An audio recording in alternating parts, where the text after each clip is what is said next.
우리 주님의 은혜와 평안이 여러분과 또 여러분의 가정 가운데 항상 함께하기를 간절히 바랍니다. 이번은 초대교회 그리스도인 5번째 시간, 로마 제국의 낯선 십자가, 로마 시대의 그 십자가에 대해서 우리가 한번 나눠보도록 하겠습니다.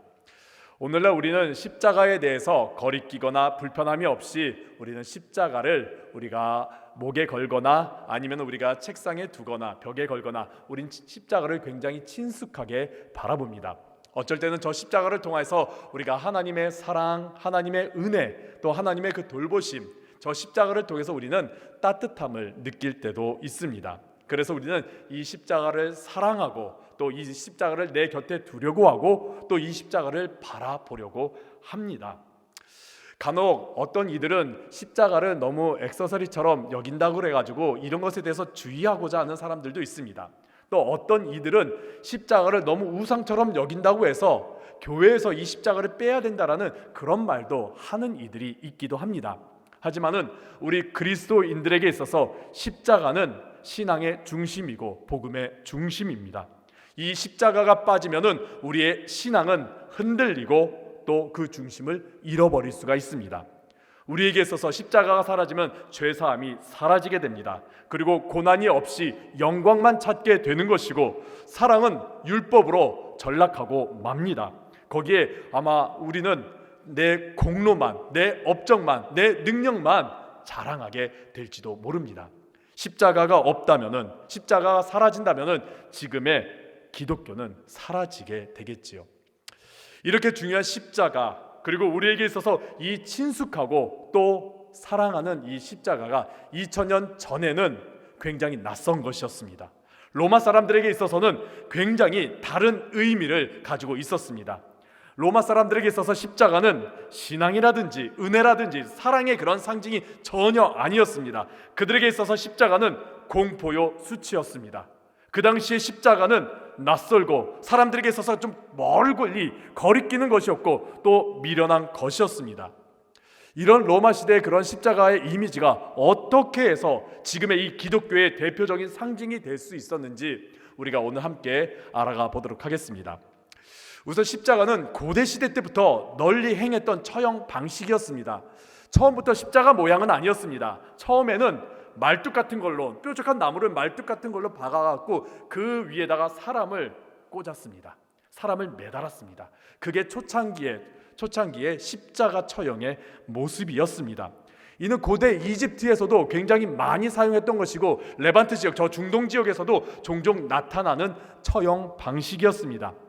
지금 대형 박물관에 있는 그 아시리아 시대에 있는 벽 부조 있는 그림이 있는데 한번 그림을 보시도록 하겠습니다. 라기스 부조라고 불리는데 이 부조는 기원전 701년 아시리아의 왕 셈나체립, 지금 성경에서는 사네립이라고 불리우는 그 사람이 이스라엘 도시를 정복한 후에 죄수들을 나무에 매달아 놓는 그런 그림이 담겨져 있습니다. 자세히 보면은 십자가 모양이기보다는 뾰족한 나무에 사람을 매달아 놓는 그런 그림을 볼 수가 있습니다. 이렇게 고대에서는 사람을 이렇게 매달아 놓는 처형 방식이 많이 있었습니다. 그런데 이렇게 처형하는 이유가 있었습니다. 왜냐하면은 이들을 땅에 묻히지 않게 하려고 했던 겁니다. 고대 사회에 있어서 땅은 굉장히 신성한 것이었습니다. 그리고 고대 사회에 있어서 장례는, 죽은 자 시신의 그 장례는, 땅에 묻는 것은 혹은 장례를 치는 것은 굉장히 중요하고 명예로운 일이었습니다. 그래서 장례를 치르는 것이 굉장히 중요했고 땅에 묻는 것이 굉장히 중요했습니다. 그런데 방금과 같은 저런 처형 방식은 땅에 묻히지 않게 하기 위한 거였습니다. 왜냐하면 죄인은 부정하기 때문입니다. 땅은 신성한데 죄인은 부정하기 때문에 땅에 묻히지 않게 하려고 했던 것이지요. 그래서 나무에 매달아 죽어가게 만들고 그 나무에 매달린 그 시신을 동물들이, 새들이 훼손시키게 냅둔 것입니다. 이렇게 한다면은 시신이 훼손되는 그런 모습을 가족들과 친지들과 주변에 있는 사람들 모두가 함께 보는 가운데서 그러한 처형을 바라볼 때에 가족들과 그 동료들은 굉장히 큰 상처를 받을 것이면서 동시에 수치스럽다, 굉장히 불명예스러운 그런 죽임을 당하게 되는 것이지요. 이러한 처벌이 이렇게 이집트나 중동에만 있었던 것이 아니라 성경 가운데서도 종종 나타납니다. 성경을 보면은, 이제 창세기를 보면은 요셉이 이집트에 팔려가서 그곳에서 활동을 하다가 억울하게 감옥에 갇힌 사건이 있습니다. 감옥에 갇히다가 그곳에서 이제 두 관원, 애고방의 술 맡은 자와 떡 굽는 자, 그 사람이 감옥에 들어오면서 그들의 꿈을 해몽하는 그런 사건이 있습니다. 술 맡은 관원에 대해서 해몽을 잘하게 되자 이제 떡 굽는 사람이 자신의 꿈도 해몽해달라고 말합니다. 그렇게 해몽하는데 요셉이 그에게 이렇게 말합니다. 창세기 40장 19절입니다. 지금부터 사흘 안에 바로가 당신의 머리를 들고 당신을 나무에 달리니 새들이 당신의 고기를 뜯어 먹으리이다. 성경이 굉장히 순하게 이거 말한 겁니다. 노골적으로 표현한다면은, 제대로 표현한다면 이겁니다. 이 말씀은 바로가 당신의 머리를 든다, 당신을 참수해서 머리를 든다, 그리고 당신을 나무에 매단다, 아까 전처럼 그 나무 기둥에 매단다. 그렇게 되면은 새들이 당신의 고기, 당신의 살을 뜯어 먹는다, 이 뜻인 것입니다. 즉 이집트에 이러한 처형 방식이 있었고 성경이 이러한 내용을 지금 담고 있는 것이지요. 이것이 또 에스더서에서도 나옵니다. 에스더서에서 보면은 하만이 유대인과 또 모르드게를 어떻게 죽이려고 간계를 꾸미는 장면이 있습니다. 그렇게 간계를 쭉 꾸미는 가운데 그 하만이 높은 장대, 나무 기둥을 세우는 그런 사건이 있습니다. 그 나무 기둥은 처형하고자 하는 나무 기둥이었던 것입니다. 이러한 처형하고자 했던 나무 기둥에 결국 하만이 매달리게 되죠. 그 내용이 에스더 7장 9절에 있는데 7장 9절에 있는 말씀을 보니까 이 나무에 하만을 매달라라고 왕이 명령하는 장면이 있습니다. 이 장면 또한 마찬가지로 아까 말씀드린 것처럼 나무 기둥에 사람을 매달아 처형하는 방식입니다. 그래서 구약의 성경에 보면은 이 매달라라는 단어가 히브리어로 타라라는 단어를 사용하고 있습니다. 나무에 달다, 나무에 매달다, 그러한 뜻을 가지고 있는데 이 뜻 말고도 처형이라는 의미를 가지고 있습니다. 처형한다, 나무에 매달아 처형한다라는 그런 의미도 가지고 있습니다. 이러한 처형 방식이 어느 순간부터 제국의 강력한 통치를 나타내고 제국의 강력한 힘을 보여주는 처벌 방식으로 바뀌게 되어버렸습니다. 기원전 519년 페르시아 다리우스 1세가 반역자들을 3,000명이나 되는 반역자들을 그냥 말뚝에 매달아버리는 그러한 기록이 있습니다. 그리고 알렉산더 대왕은 이제 티레 도시를 이제 점령하면서 그곳에 있던 2,000명의 사람들을 십자가에 매달아버립니다. 그리고 우리가 영화로 봤던 스파르타쿠스 같은 것들을 보면은 스파르타쿠스 당시에 노예 집단이었는데 그 노예들이 반란을 일으켜갖고 로마에 정말 골칫거리가 됐는데 로마가 겨우 지나버렸습니다. 그 가운데 있던 6,000명의 노예들을 십자가에 매달아서 길에 그냥 다 세워버린 것입니다. 이렇게 하는 이유가 있습니다. 바로 자신들의 힘, 제국의 능력, 또 제국에 반항하고 제국의 질서를 무너뜨리고자 하는 자는 이렇게 처벌한다라는 것을 공개적으로 보여주면서 공포스러운 정치를 하는 그런 하나의 모습이기도 합니다. 이러한 십자가형이 유대 사회에도 꽤 많이 있었습니다. 예수님께서 오시기 전에 유대 땅에도 꽤 많이 있었습니다. 예수님께서 오시기 전에 유대 땅은요 반란이 참 많았습니다. 로마의 식민지 또 다른 제국의 식민지 가운데 있을 때에 이들은 이 식민지에서 해방하고자 독립하고자 여러 반란들을 일으켰습니다. 특별히 유월절에 그런 일들이 많이 일어났다고 요세푸스의 유대 고대사에 나타나 있습니다. 유월절은 어떤 날입니까? 유대인들에게 있어서 그날은 해방절입니다. 즉 예굽에서부터 해방한 날이기 때문에 유월절은 그들에게 있어서 해방과 독립의 그 열망이 가득한 날입니다. 그런 분위기가 가득한 날입니다. 그런 분위기 가운데 해방하고자 독립하고자 하는 반란이 종종 일어났다라는 것이죠. 보통 대부분의 경우는 예루살렘에 일어나지 않았습니다. 예루살렘은 제국의 그런 정책을 펼치다 보니까 예루살렘에 일어나지 않고 대부분 저 갈릴리라든지요 아니면은 지방 도시들 가운데서 그런 반란들이 일어났던 것입니다. 그런 반란들이 제국이나 로마가 제압하고 나서 그들을 십자가에 매달아 버렸던 것입니다. 예수님께서 오시기 전에 그러한 일들이 있었기 때문에 예수님께서 유월절에 예루살렘에 입성하고자 하는 그런 모습은 당시에 이전의 경험들을 비추어 봤을 때 굉장히 이것은 위협적인 사건처럼 보여질 수도 있었던 것입니다. 이러한 십자가형에 대해서 로마 제국은 여러 사람들이 평가하고 이 십자가형을 어떻게 해야 되는지에 대해서 여러 의견들을 나타내었습니다. 정치인이나 문학가들이나 혹은 법률가들이 여러 이야기들을 하면서 많은 십자가에 대한 이야기들을 했습니다. 이 십자가가 너무 수치스럽고 너무 불명예스럽고 잔인한 처형이기 때문에 이것을 함부로 하면 안 되겠다라고 합니다. 차라리 참수형이 목을 자르는 참수형이 더 명예스러운 죽음이라고 말할 정도로 십자가가 너무 잔혹하고 너무 수치스러운 처형이기 때문에 이걸 어떻게 해야 되는지 여러 의견들이 나왔습니다. 그 중에 대표적인 예가 키케로라고 불리우는 마르쿠스 툴리우스 키케로, 기원전 70년경의 정치가이고 변호사가 이런 여러 이야기들을 했습니다. 그가 특별히 십자가에 대한 언급을 자주 이야기했던 내용이 무엇이냐면은 그가 이제 당시에 시칠리아 총독이었던 베레스가 부당행위를 하면서 그를 고발하면서 이제 그 고발문에 가운데 많이 담겨져 있습니다.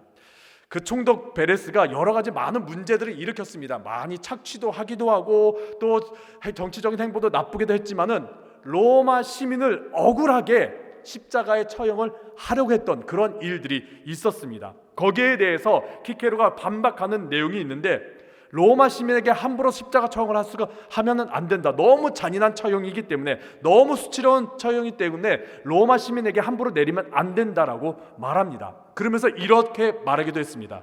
로마 시민을 사슬에 묶는 것은 범죄다. 로마 시민을 채찍질하는 것은 극악한 행위다. 로마 시민을 죽이는 것은 정말로 끔찍한 살해 행위다. 그렇다면 십자가형은 어떠한가? 그러한 혐오스러운 짓은 어떤 말로도 설명할 수 없다라고 말할 만큼 로마 시민에게는 절대 십자가 처형을 하지 말아야 한다는 그런 강조를 곳곳에서 하게 됩니다. 그러면서 십자가라는 이러한 처형을 함부로 말하거나 또 보여서는 안 된다라고 그는 주장하기도 합니다. 그리고 로마의 네로의 스승이었던 세네카도 이런 십자가에 대해서 말하기도 합니다. 루키우스 안나이우스 세네카라고 소세네카라고 불리는 자가 있는데 그가 이제 여러 가지 문학적인 글을 쓰는 가운데 마르키아 여사에게 보내는 위로라는 글이 있습니다. 그 글을 보면은 이제 십자가 처형에 대해서 얼마나 불명예스러운지에 대해서 말하고 있습니다.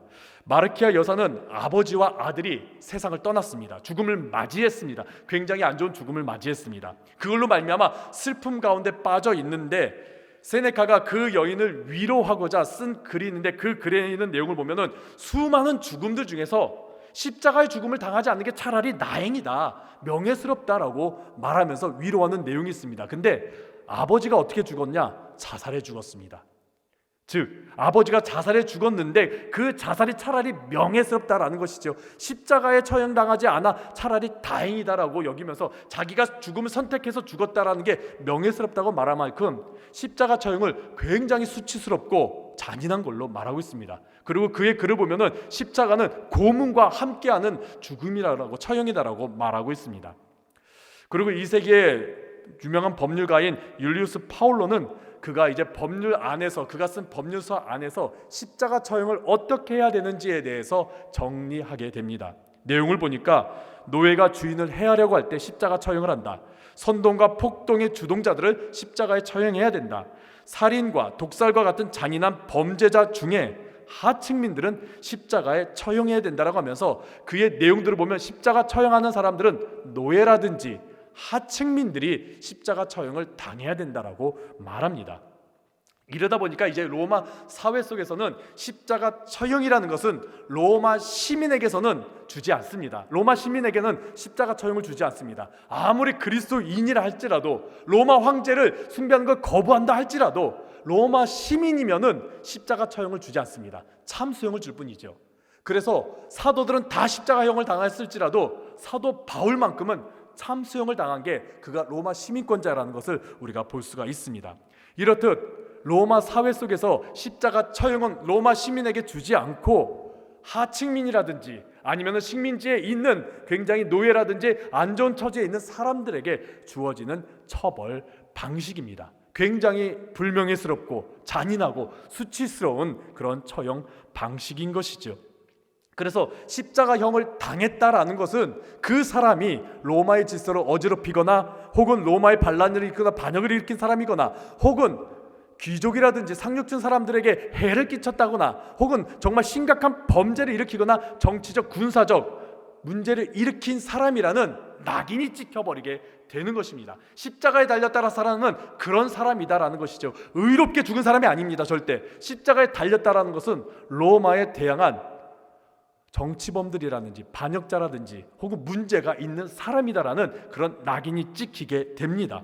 그래서 이 십자가 형벌을 받은 사람에 대해서 사람들이 생각할 때 저 사람은 위험한 사람, 저 사람은 굉장히 혐오스러운 사람, 저 사람은 로마의 힘에 눌려서 패배자인 사람, 그리고 극악무도한 사람이라고 여겨지게 되는 것입니다. 이러한 배경 아래, 이러한 문화와 배경 아래서 예수님이 십자가에 달리신 것입니다. 그렇다고 한다면 우리가 생각하는 예수님의 그 십자가에 달린 이미지와 생각과 로마 사람들이 처음에 예수님의 십자가에 달렸다는 그런 소식을 들었을 때 느끼는 감정은 굉장히 다르다라는 것이죠. 우리는 지금 십자가를 바라볼 때 친숙하게 바라보겠지만은 로마 사람들에게 있어서 저 십자가는요 굉장히 위험하고 굉장히 혐오스럽고 굉장히 불편한 그 이미지를 가지게 되는 것입니다. 그리고 이 십자가 처형은 로마 사람들만 내릴 수 있는, 로마법에 의해서, 로마 재판에 의해서 내려지는 처벌 방식입니다. 유대 사람들이 내릴 수 있는 처벌 방식이 아닙니다. 유대 사람들에게 있어서 내릴 수 있는 처벌 방식은 돌을 던져가지고 죽이는 것밖에 없습니다. 기껏해야지. 그래서 스데반이 그렇게 돌에 맞아 죽게 되는 것이죠.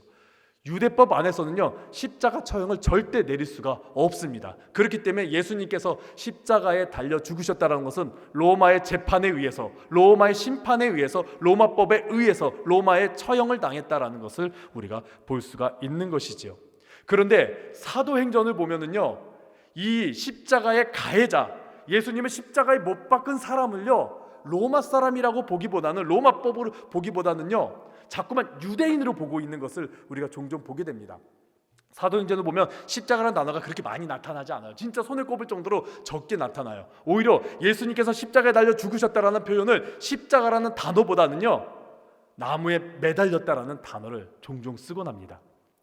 사도행전에 보면은 이제 사도 베드로가 예루살렘 지도자들과 함께 막 논쟁하면서 설교하는 그런 장면이 있습니다. 그렇게 하면서 유대 지도자들에게, 예루살렘에 있는 유대 지도자들에게 이렇게 말합니다. 사도행전 5장 30절입니다. 너희가 나무에 달아 죽인 예수를 우리 조상의 하나님이 살리시고, 너희가, 유대 지도자들, 유대인 너희들이 예수님을 나무에 달아 죽였다라고 말합니다. 십자가라는 단어를 사용하지 않습니다. 나무에 달았다라는 내용을 말합니다. 그리고 베드로가 고넬료와 함께 대화하는 그런 내용들을 보면은 이렇게 말합니다. 사도행전 10장 39절에 우리는 유대인의 땅과 예루살렘에서 그가 행하신 모든 일의 증인이라. 그들이 나무에 달아 죽였으나, 여기서 그들은 유대인들을 말하고 있습니다. 이렇게 보면은 사도 베드로는 이 예수님이 십자가에 달려 죽었다는 그 십자가라는 단어를 사용하기보다는 나무에 매달려 죽었다는 그런 단어를 사용하고 있습니다. 이 말인즉슨 이 예수님을 죽인, 예수님을 십자가에 매다는 것은 로마보다는 유대인들이라는 그런 것을 강조하기 위함이다라는 것이죠. 그런데 예수님의 이 십자가 사건은 유대인들이보다는 로마에 의해서 처형받은 겁니다. 아무리 유대인들이 이 처형을 원한다고 할지라도 로마가 선고하지 않으면은, 로마법으로 이것이 선고되지 않으면은 십자가 처형이 절대 일어날 수가 없는 것입니다. 그렇다고 한다면은 예수님은 로마법에 의해서, 로마 처형 방식에 의해서 십자가에 달리셨다라는 것입니다. 그것을 주관한 사람이 누굽니까? 본디오 빌라도입니다. 본디오 빌라도는 군인 출신입니다. 군인입니다. 특별한 행정가가 아닙니다. 그래서 행정적인 능력이 좀 떨어진다라는 그런 평을 받고 있습니다. 그래서인지 유대 총독이 되었을 때 빌라도는 유대 땅을 굉장히 강경하게 다스리는 것을 볼 수 있습니다. 유능한 행정가, 플리우스 같은 유능한 행정가는 이제 총독으로 임명되면은 그 지역에 있는 사람들하고 굉장히 소통을 많이 하면서 그 지역에 있는 많은 문화라든지 많은 관습이라든지 율법이 있다면 그런 것들을 대해서 인정하고 존중하면서 그 도시를 윤택하게 만들려고 합니다. 그런데 빌라도는 그렇게 하지 않았습니다. 빌라도는 굉장히 강하게 로마의 법에 의해서, 로마의 시각에 의해서 유대 땅을 다스리려고 했습니다. 굉장히 강하게 다스리려고 했습니다. 그러다 보니까 유대인들과 충돌이 굉장히 많이 일어났고 유대인들을 꽤 많이 죽였습니다. 이로 인해서 나중에 이렇게 심하게 하다 보니까 총독에서 해임당하기까지 했지요. 이렇게 빌라도는 유대 율법이나 유대 문화를 이해하기보다는 로마 중심으로 가려고 했습니다. 그렇게 했기 때문에 예수님을 유대에 많은 이유가 있을지라도 로마 중심으로 그가 처벌을 하고 판결을 했던 것입니다. 근데 원래는 예수님의 이런 모든 일들은 유대 안에서, 유대법 안에서 이것이 해결돼야 되는 내용들이었습니다. 예수님께서 총 6번의 재판을 받으십니다. 성경을 보니까 총 6번의 재판을 받으시는데, 첫 번째 앞에 있는 3번의 재판은 유대법에 의해서 재판을 받게 되는 거고, 나중에 있는 3번의 재판은 로마법에 의해서 재판을 받게 됩니다. 앞에 3개의 재판을 보면은 대제사장 안나스와 가야바에게 신문을 받고 또 산헤드린 공회에 신문을 받게 됩니다. 그 내용들을 보면은 예수님의 죄는 결국에는 신성 모독죄라는, 내가 하나님의 아들이라는 그런 내용 때문에 신성 모독죄라는 그런 내용이 나옵니다. 이거는 로마법에서 다루지 않습니다. 로마는 여러 많은 민족들이 있고 또 여러 많은 또 나라들이 있기 때문에 그들의 자치권을 인정했습니다. 그들의 풍습이라든지 아니면 그들에 있어서 그냥 민족법 같은 것들을 인정하면서 웬만한 사건은, 민사적인 사건은 그냥 자치적으로 해결하라고 했습니다. 종교적인 사건이라든지 아니면은 그냥 민사적인 사건은 그냥 자치적으로 하라 그랬고, 심각한 문제들, 정치범이라든지 군사적인 문제라든지 아니면 심각한 범죄 같은 것들은 로마법의 총독에 의해서 재판을 했습니다. 그런데 예수님의 이런 모든 내용들을 보면은 그냥 유대 안에서, 유대법 안에서, 자치법 안에서 해결할 내용들이었습니다. 그런데 유대인들이, 유대 그 재판관들이, 유대 지도자들이 자신들의 재판법으로 처벌하는 것이 아니라 로마법으로 처벌하고자 했습니다. 왜 그랬던 것일까요? 단순히 미워서 그랬던 것일까요? 그렇지 않습니다. 그들은 예수님의 등장이 정치적 두려움으로 다가왔습니다. 요한복음에 보면은 예수님께서 이제 예루살렘에 가까이 다가오시면서 예수님에 대한 많은 소문들이, 예수님에 대한 많은 이야기들이 들려오게 됩니다. 그러면서 예수님께서 예루살렘에 오시게 되는데, 그런 이야기를 듣게 되자 대제사장과 바리새인과 공의회 회원들이 모여가지고, 지도자들이 다 모여가지고 회의를 하는 결과 예수님에 대해서 이렇게 말합니다. 요한복음 11장 48절입니다. 만일 그를 이대로 두면, 예수님을 이대로 두면 모든 사람이 그를 믿을 것이요, 모든 사람들이 예수님을 믿게 된다, 예수님을 추종하게 된다, 예수님을 따르게 된다. 이것은 즉 예수님을 왕으로 세우려고 할지도 모른다라는 내용입니다. 그렇게 된다면은 로마인들이 와서 우리 땅과 민족을 빼앗아 가리라. 그렇게 되면은 로마인들이 지금 이 예루살렘, 우리가 있는, 지도자들이 있는 이 예루살렘에 와갖고 이것을 진압하는 가운데 군사적인 행동을 하게 될 것이다 라는 것이죠. 예수님을 그대로 두면은 자칫하다가 이 예루살렘이 무너질 판이다. 우리들의 삶의 터전이, 우리들의 지금 이루었던 것들이, 우리들의 모든 것들이 다 무너질 판이다. 위협을 느끼게 되는 것이죠. 예수님 한 사람 때문에 이스라엘이 무너지고 예루살렘이 무너질지도 모른다라는 그런 두려움에 빠져버린 겁니다. 로마에 의해서요. 특별히 이러한 일들이 일어났을 때가 언제입니까? 6월절이 가까웠을 때입니다. 6월절, 아까 말씀드린 것처럼 해방절입니다. 이스라엘 민족의 해방의 날입니다. 그리고 그때는 지금 로마의 식민지에 있을 때입니다. 이런 때에 6월절을 지키면은 사람들의 마음 가운데는 로마에 대해서 독립하는 것, 로마에 대해서 해방하는 것, 그런 열망이 가득할 때입니다. 그런 때에 예수님께서 예루살렘에 입성하셨습니다. 어떤 일이 일어났습니까? 예수님께서 예루살렘에 입성하시자 나귀를 타며 들어오시는데 사람들이 뭐라고 외칩니까? 호산나, 호산나, 다윗의 자손이여, 우리를 구원하소서, 우리를 구원하소서, 다윗의 자손 왕이여. 이것은 로마의 통치자들, 로마의 지도자들이 봤을 때는 반란일까 싶은 이런 일들입니다. 이건 거의 반란과 다름없는 일들입니다. 이런 일들을 받은 기득권자들, 예루살렘의 기득권자들은 깜짝 놀라게 된 것이죠. 자칫하다가 우리가 다 이렇게 생겼다라는 것이죠. 그래서 예수님을 자신들의 예루살렘에 있는 그런 것들과 전혀 상관없이 저 사람만 죽이면 된다라는, 저 한 사람만 죽이면 우리가 살 수 있다라는 그런 논리로 예수님을 죽이고자 합니다. 그러면서 신성 모독죄로서 고발하는 것이 아니라 빌라도를 향하여서 이렇게 고발합니다. 누가복음 23장 2절에 있는 말씀입니다. 고발하여 이르되 우리가 이 사람을 보매 우리 백성을 미혹하고 가이사에게 세금 바치는 것을 금하며 자칭 왕 그리스도이다 하더이다 라고 말합니다. 고발한 내용을 보니까 첫 번째, 백성을 미혹한다. 사람들은 선동하고 있다. 백성들은 선동하고 있다라는 것입니다. 그리고 가이사에게 세금 바치는 것을 금한다. 세금을 거부하고 있다라는 것이죠. 그리고 자칭 왕 그리스도다. 반역을 지금 꾀하고 있다라는 그런 내용인 것입니다.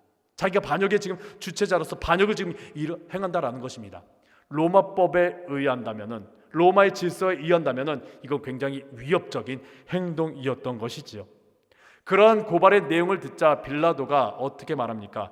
빌라도가 3절에 23장 누가복음 23장 3절에 이렇게 말합니다. 빌라도가 예수께 물어 이르되 내가 유대인의 왕이냐? 너 유대인의 왕이냐? 너 지금 반역하려고 하는 거냐? 그렇게 묻게 되는 것입니다. 근데 빌라도가 예수님과 막 여러 대화를 해도 이것은 반역도 아니고 이것은 지금 뭐 거부하는 것도 아니고 이것은 큰 법적인 문제가 있는 것이 아닌 것처럼 보인 거죠. 그냥 소동을 일으키는 문제거리이지 이게 십자가 처형을 할 만큼 심각한 것은 아니다라고 여긴 거죠. 그래서 계속 나는 이 사람에게서 아무 죄를 찾을 수가 없다라고 3번씩이나 누가복음 23장 22절에 보니까 3번씩이나 난 이 사람에게서 문제나 악을 내가 찾을 수가 없다라고 말하면서 그냥 소동 일으킨 죄로 그냥 때리고서 끝나겠다라고 그렇게 말합니다. 근데 이러한 일이 있을 때 유대인들이 빌라도를 굉장히 곤란하게 만듭니다. 이렇게 말합니다. 요한복음 19장 12절입니다. 이러므로 빌라도가 예수를 놓으려고 힘썼으나 유대인들이 소리질러 이르되 이 사람을 놓으면, 예수님을 그냥 놓으면, 이 상태로 놓으면 가이사의 충신이 아니니이다. 당신 가이사에게 반역을 일으키는 거다, 반항하는 거다. 무릇 자기를 왕이라 하는 자는 가이사를 반역하는 것이니이다. 지금 로마법에서 처형받을 만한 그런 죄목이 있는데 당신이 이것을 그냥 아무렇지도 않게 그냥 돌려보낸다면은 당신은 지금 이 반역에 가담한 거나 다름없다. 당신은 지금 이것에 대해서 그냥 눈 감아주는 거나 다름없다. 당신은 충신이 아니다라는 것이죠. 빌라도 총독의 입장에서는 굉장히 큰 오점이 될 만한 내용인 것입니다. 여기에 한술 더 떠서 유대 지도자들이 이렇게 말합니다. 요한복음 19장 15절 마지막 부분에 이렇게 말합니다. 우리는 대제사장들이 우리는 가이사 외에는 왕이 없습니다. 우리는 가이사만이 왕입니다. 가이사만이 왕입니다. 이 말인즉슨 지금 자칭 왕이라고 말하는 저 사람과 우리는 아무런 상관이 없습니다. 우리는 가이사에게만 충성하고 가이사만 왕으로 여기고 있습니다. 우리는 지금 이러한 밀란과 이러한 소동에 대해서 우리는 아무런 상관이 없습니다. 저 사람만 문제입니다. 그러면서 예수님에게 지금 십자가 처형을 빨리 하라라고 강요를 하고 있는 겁니다. 저 사람이 지금 반역을 일으켰다, 저 사람이 지금 문제를 일으켰다라는 것이죠. 이러자 빌라도도 곤란해진 나머지 결국에는 로마법에 의해서 예수님을 십자가 처형에 이르게 합니다. 그러고서 예수님의 그 죄목이 어떻게 되어 있느냐, 예수님께서 십자가에 달리셨을 때 그 십자가의 위에 있는 명패, 그 내용입니다. 그 내용은 요한복음 19장 19절에 나타나 있습니다. 빌라도가 패를 써서 십자가 위에 붙이니 나사렛 예수 유대인의 왕이라, 나사렛 예수 유대인의 왕이라라는 그런 죄명을 거기다 붙이게 되는 것이죠. 이것이 우리가 그림에서 많이 본 그 INRI, 라틴어로서 있는 이 내용입니다. 이것은 바로 예수, 나사렛 예수 유대인의 왕이라는 그런 뜻을 가지고 있는 겁니다. 이런 뜻으로서 반역을 일으켰다, 정치적 위험 인물이다라고 그렇게 죄명을 내린 것입니다. 판결을 내린 것입니다. 그러자 유대인들이 어떻게 말하죠? 요한복음에 보면 유대인들이 아니 저렇게 쓰지 말라라고, 저 사람 유대인의 왕 아니니까 그러지 말라고 자칭 유대인의 왕이라고 써달라고 그러지만은 빌라도가 이를 거부합니다. 왜냐하면은 죄명의 판결에 그 죄의 무게가 완전히 달라지기 때문입니다. 로마는 예수님에게 내린 처형, 재판, 판결은 저 사람은 정치범이다, 저 사람은 반역을 일으켰다, 유대인의 왕이 되려고 했다라는 그런 처형으로서 내린 겁니다. 그래서 십자가 처형을 내린 것입니다. 가장 잔혹하고 가혹스럽고 수치스럽고 또 불명예스러운 이 십자가는 모든 가족들이 보고 있습니다. 자신들의 친지들이 다 보고 있는 것입니다. 자신들의 가까운 사람들이 다 보는 가운데 십자가에 매달린 것이지요. 십자가 처형 방식에 대해서는요, 성경이 가장 자세히 설명하고 있습니다. 로마의 어떤 문서들보다도요, 성경이 가장 자세하게 설명하고 있습니다. 왜냐하면 로마는요, 이 십자가 처형 방식이 너무나 잔인하고 너무나 가혹하기 때문에 쓰지를 않았어요. 그냥 나무에 매달아 놓는다, 그냥 나무에 못 박아 놓는다, 그 정도나 썼지 자세하게 쓰진 않았는데 성경은 굉장히 자세하게 썼습니다. 어떻게 십자가를 지게 되며 어떻게 십자가를 짊어지게 되고 어떻게 십자가에 못 박혀 죽게 되는지, 창에 찔리게 되는지, 못에 박히게 되는지 굉장히 자세하게 쓰여져 있습니다. 굉장히 수치스러운 처벌 방식을 성경은 굉장히 자세하게 쓰게 됩니다. 그리고 원래는 이렇게 십자가에 달리게 되면은 시신이 훼손될 때까지 그대로 둡니다. 내리지 않습니다. 그런데 다행스러운 것은 예수님의 시신이 그날 내려오게 되는 것이죠. 예수님께서 세상을 떠나시게 되자 그 시신이 내려오게 됩니다. 빌라도가 허락하게 됩니다. 이유는 정확히 모르겠습니다. 근데 추측컨대 이 재판의 모든 과정은 빌라도가 너무나 마음에 안 들어하는 과정이었을지도 모릅니다. 그렇기 때문에 그냥 빌라도가 허락했을지도 모릅니다. 원래는 그 시신을 내려올 수가 없는 상태로 그냥 죽어가는 걸 그대로 봐야 되는 상태인데 예수님께서 그에서 내려오게 되는 것이지요. 여기까지 본다면은 예수님의 그 십자가 달리심은 굉장히 수치스러운 거고, 굉장히 연약하고 패배적인 거고, 그리고 불명예스럽고 잔인한 것입니다. 그런데 어떻게 기독교의 상징이 될 수가 있었을까요? 초대교회 초기 당시에는 공개적으로 십자가를 다른 사람들 앞에 보이지를 못했습니다. 나타내지 못했습니다. 그래서 대부분 우리가 잘 아는 그 물고기 모양 아니면 단 모양, 비둘기 모양 같은 것들을 주로 냈습니다. 그림을 보시면은 이 그 두 가지가 동시에 있는 건데, 초대교회 당시 카타콤이라든지 아니면은 많은 이제 지역들 가운데서 저런 물고기 모양이라든지 아니면 단 모양을 이제 냈습니다. 우리가 알다시피 그 이툭스라는 단어가 예수 그리스도 하나님의 아들 구원자라는 그 단어의 약자인 걸 우리가 잘 알고 있습니다. 그래서 물고기라는 것을 통해서 그리스도인들의 표식을 나타내었죠. 닻은 어떤 의미를 가지고 있느냐? 고대 사회 속에서 굉장히 희망이라는 그런 의미도 가지고 있었습니다. 희망이라는 의미도 가지고 있고 구원의 의미도 가지고 있는데 저 닻이 십자가 모양과 많이 비슷합니다. 그러다 보니까 그리스도인들이 많이 사용하게 되고 저 닻을 통해서 구원과 희망을 상징하기도 했습니다. 이렇게 초대교회에서는 겉으로는 공개적으로 십자가를 나타낼 수가 없었습니다. 300년 가까이 콘스탄틴 황제가 공인하기 전까지, 또 십자가 처형을 그냥 더 이상 하지 말라고 하기 전까지는 이 십자가를 공개적으로 드러낼 수가 없었습니다. 그래서 십자가는 공개적으로 드러내지 못하고 그리스도인들 안에서만 이 십자가를 서로 나타내고 이 십자가를 바라보고 이 십자가를 품었던 것이죠. 그렇다면 어떻게 초대교회 성도들은 이 십자가를 받아들일 수가 있었던 것일까요? 그들의 머릿속에서도 저 십자가라는 것은 굉장히 잔혹하고 수치스러운 처벌 방식인데 그들은 어떻게 저 십자가를 받아들일 수 있고 더 십자가를 통해서 예수 그리스도를 믿을 수가 있게 된 것일까요? 로마 제국 안에서 십자가에 대한 이미지는 바꿀 수 없습니다. 잔혹하고 불명예스럽다는 그런 이미지는 바꿀 수가 없습니다. 그런데 초대교회 성도들은 이 십자가의 사건, 이미지가 아닌 이 십자가의 사건을 다르게 보기 시작했습니다. 어떻게 다르게 보게 됐을까요? 그것은 우리 그리스도인들에게 있어서 십자가와 같이 굉장히 중요한 것, 바로 예수님의 부활. 예수님의 부활로 십자가를 완전히 다르게 보기 시작했던 겁니다. 우리에게 있어서 부활신앙은요, 예수님의 모든 것을 다시 보게 됩니다. 우리가 이 부활신앙을 가지고 있기 때문에 십자가를 바라볼 때 다르게 바라보고 또 예수님의 모든 말씀들을 믿음으로 바라보는데요, 이 부활신앙이 없으면은 십자가라든지 예수님의 모든 말씀들은요 그냥 좋은 사건, 좋은 말씀, 십자가의 죽음은 그냥 의로운 사람이, 훌륭한 사람이 억울하게 죽은 것, 그렇게 되고 끝이 날 일입니다. 그러나 이 부활, 예수님의 부활로 말미암아 모든 것이 다 뒤바뀌게 됩니다. 부활로 말미암아 모든 내용들, 예수님의 모든 말씀들, 예수님의 모든 이적들, 예수님의 그 십자가의 죽으심이 다르게 바라보게 된 것이죠.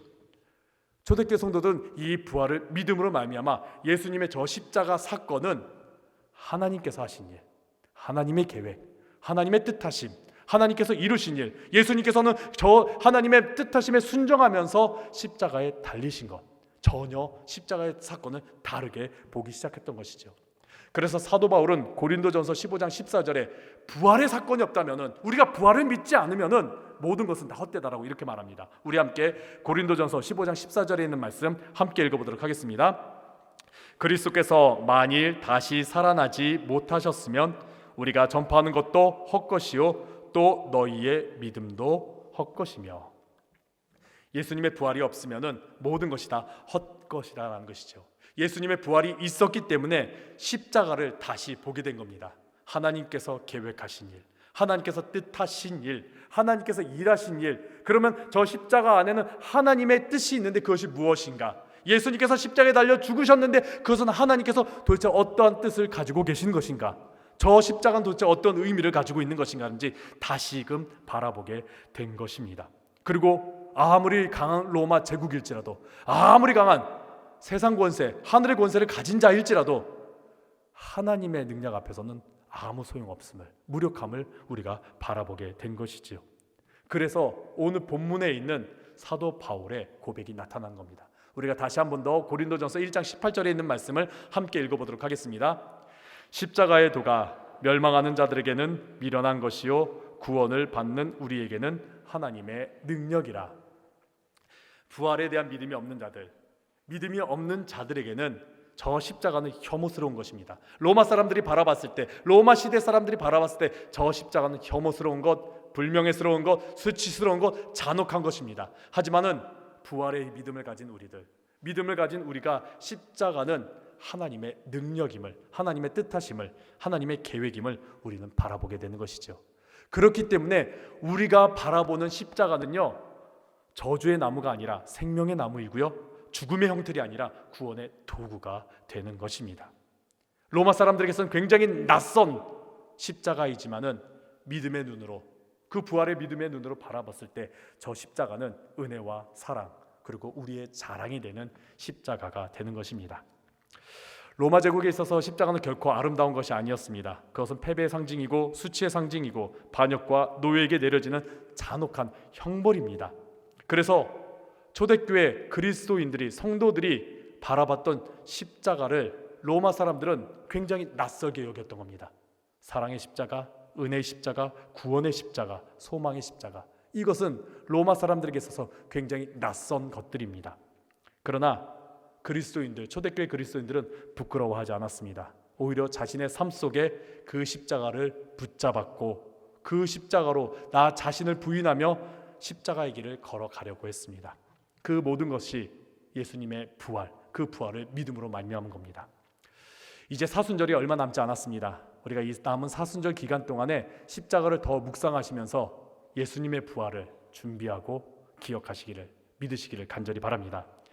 그러면서 십자가를 다시 바라보면서 살아가는 여러분들 되시기를 바랍니다. 오늘의 말씀처럼 십자가는 우리에게 있어서 하나님의 능력입니다. 이 말씀을 기억하면서 부활절을 준비하는 여러분 되시기를 간절히 바랍니다.